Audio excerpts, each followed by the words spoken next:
자, 오늘은 경영 목표의 설정과 계획 수립에 대하여 학습하도록 합시다. 이 내용은 계약 후에 바로 실행하게 되는 수행평가와 연관이 있으니 잘 유념해서 듣도록 하고 교과서와 비교하면서 공부하도록 합시다. 우리는 지난 시간까지 경영과 관련된 간단한 개념들에 대해서 배워보았는데요. 그렇다면 기업 경영 계획의 수립은 왜 필요할까요? 먼저 예측할 수 없는 불확실한 미래에 대해서 기업의 경영 계획은 방향감을 제시합니다. 따라서 정해진 방향으로 하다 보면은 어느 정도 위험이 감소되겠죠?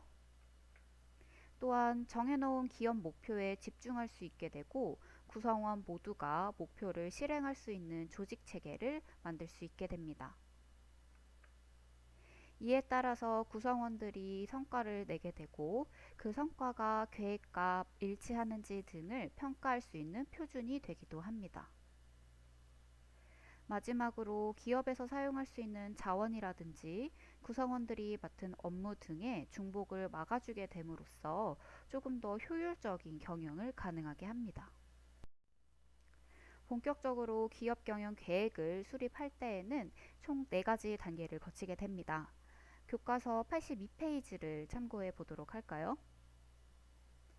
82페이지에 나와 있는 기업 경영 계획 수립 4단계는 첫 번째 경영 목표의 설정입니다. 그리고 두 번째 목표를 토대로 경영 계획안을 개발을 하고 이 개발한 계획안들을 평가하게 되며 마지막으로 가장 적절한 계획안을 선택하게 됩니다. 더 자세하게 한번 살펴볼까요? 가장 첫 번째 단계인 경영 목표의 설정입니다. 경영 목표는 기업의 사명을 토대로 목표를 설정하게 됩니다. 사명이란 기업이 나아가야 할 방향과 우리 집에서 나타나는 가훈과 비슷한 것인데요. 이를 통해서 우리는 무엇을 할 것인가, 또 어디에 중점을 둘 것인가, 또 무엇을 달성할 것인가에 대해서 명확하게 구분하게 됩니다. 대체로 이런 경영 목표는 조직의 하부 계층으로 내려갈수록 세밀한데요. 예를 들어 우리 재물포고등학교를 따져보면 교장 선생님과 교감 선생님 아래에 우리 학생들을 담당하는 학년부가 있습니다. 이 학년부에서는 구체적으로 1학년부, 2학년부, 3학년부 이렇게 하부 계층으로 내려가면서 학교 전체에 대한 경영과 그 중에서도 학년에 대한 경영, 그리고 그 중에서도 1학년, 2학년, 3학년 더 세부적인 경영 목표를 달성하게 됩니다.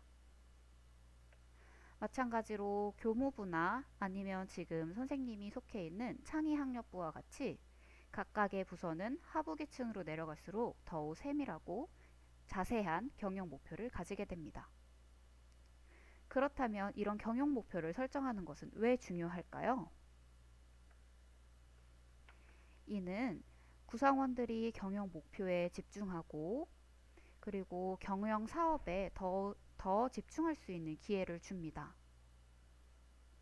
또한 가장 위에 정해진 계획을 기준으로 하여 세부적인 계획과 결정을 할 수 있게 하고 그 이후에 경영 목표가 달성했을 때 비교할 수 있는 평가의 지침이 되기도 합니다. 이런 특징을 지닌 경영 목표는 어떻게 관리해야 할까요? 교과서 81페이지를 참고하여 학습하도록 합시다. 경영 목표의 관리 과정은 첫 번째 목표의 발견입니다. 이는 기업의 현황 분석과 성취하고자 하는 장래 희망을 검토하고 목표를 발견하는 것인데요. 즉, 기업이 가지고 있는 자원이나 현재 하고 있는 사업 등을 분석하여서 원하는 방향을 그려보게 됩니다.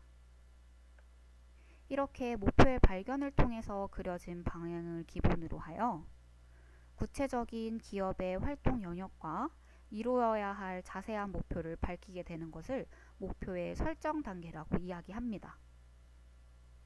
예를 들어서 투자율을 늘리자는 목표를 발견했다면 어느 분야에서 어느 정도까지 투자를 늘릴지 정하는 것은 목표의 설정 단계가 되겠죠? 이렇게 목표의 발견과 설정을 통해서 정해진 목표는 목표 확인 단계를 통해 정해진 목표를 다시 확인함으로써 해당 분야에서 이 목표가 정해진 시간 내에 달성이 가능한지를 확인하게 됩니다. 또한 이때 목표의 달성을 방해하게 되는 실패 요인이나 장애 요인을 분석하여 검토하게 됩니다.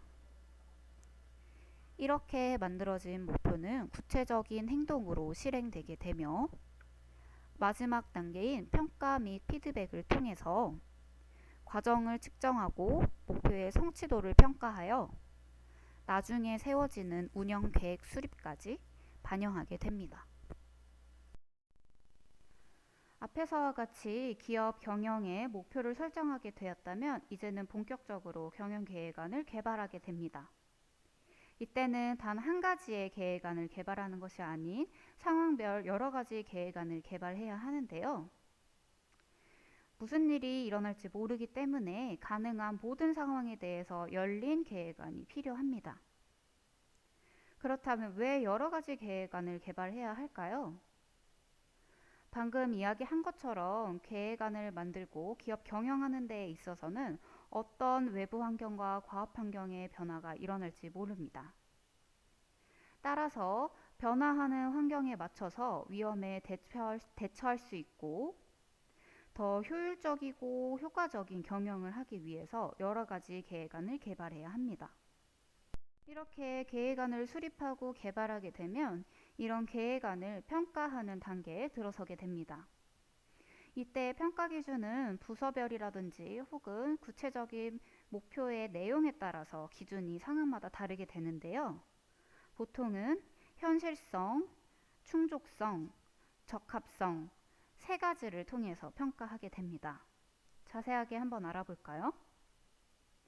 가장 먼저 나온 현실성은 개발된 계획안이 기업의 자원으로 뒷받침 가능한지를 평가하게 됩니다.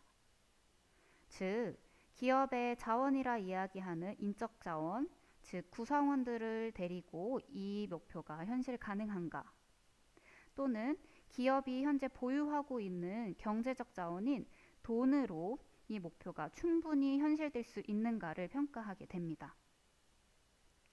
다음으로는 충족도, 충족성인데요. 개발된 계획안이 목표를 충분히 만족시킬 수 있는 계획안인지를 확인하게 됩니다. 마지막으로 적합성인데요. 개발된 계획안이 기업 부문에 미치는 영향 및 소요 비용 등을 평가하게 됩니다. 즉, 목표를 달성하고 그 계획안이 기업에게 어떤 좋은 영향을 주는지, 더 발전 가능한 영향을 주는지, 또한 적자를 내지는 않는지 등을 확인하게 되는 단계입니다. 이렇게 현실성, 충족도, 적합성을 고려해서 평가한 계획안을 우리는 이제 선택하게 됩니다. 이때는 계획안을 개발했던 것과 같이 여러 가지 계획안을 고려하는 것이 아닌 단 한 가지만을 선택하게 되는데요. 한 가지를 선택하고 모든 구성원들이 그 목표를 달성하기 위해서 달려나가는 만큼 누가 해야 하는지, 어떻게 할 것인지, 그 결과가 우리 기업의 미래에 어떤 영향을 줄 것인지 경영자는 감별해낼 수 있는 능력이 매우 필요합니다. 이를 통해서 기업은 계획한 목표를 달성할 수 있겠죠? 이렇게 경영을 목표 설정하고 계획안을 개발하고 선택하여 만들게 된 계획은 어떤 유형을 가지게 될까요? 교과서 83페이지를 참고해 보면 성격에 따른 계획과 기간에 따른 계획 두 가지로 유형을 분류하고 있습니다. 첫 번째, 성격에 따른 계획의 유형을 간단하게 살펴보면 전략, 운영, 예산으로 나눌 수 있습니다. 가장 먼저 전략 계획은 기업의 사명을 제시하고 기업의 목표를 설정하며 사업 방향을 제시하게 됩니다. 이를 통해서 기업의 경쟁력을 강화하기 위한 전략적인 계획을 세우게 되는데요. 이를 실천하기 위해서는 두 번째인 운영 계획을 하게 됩니다. 즉, 운영 계획은 전략 계획을 효과적으로 실행하기 위해서 세우게 되는 세부적인 운영 계획을 의미합니다. 이때 인력을 어떻게 채용할 것인지, 배치는 어떻게 할 것인지, 생산 관리나 시스템은 어떻게 할 것인지 등을 그런 전반적인 운영을 계획하게 됩니다. 이렇게 운영 계획을 할 때는 필요한 자금이 있겠죠. 그 자금을 조달하고 배치하기 위해서는 마지막 단계인 예산 계획을 실행하게 됩니다. 기간에 따른 경영 계획은 어떻게 될까요? 기간으로 따졌을 때는 크게 5년 이상의 가장 큰 계획을 장기 계획이라고 이야기하며, 이 장기 계획을 잘 하기 위해서 짧게 짧게 지어지는 계획을 중기 계획이라고 이야기합니다.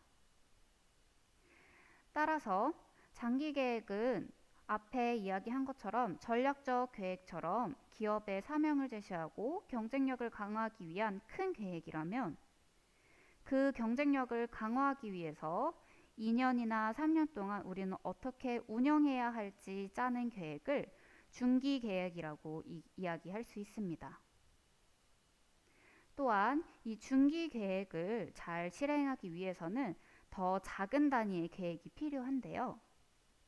대부분 1년 단위로 끊어서 세우게 되는 것을 단기 계획이라고 이야기하며, 이 안에는 조직도에 있는 부서별 계획보다 개인적인 계획이 들어가게 됩니다. 많은 내용을 짧은 시간 동안 공부해야 해서 무슨 내용인지 잘 모를 수도 있는데, 이 부분은 아까 처음에 이야기한 것처럼 대면 계약 후에 수행평가로 진행될 수 있는 부분이니 남은 기간 동안 교과서를 읽으면서 다시 한번 정리해 보도록 합시다. 대면 계약 후에는 수행평가와 관련한 내용을 조금 더 자세하게 수업에서 진행하도록 할 것이니 이 부분 꼭 혼자 정리해 놓은 것 잊지 않도록 했으면 좋겠습니다.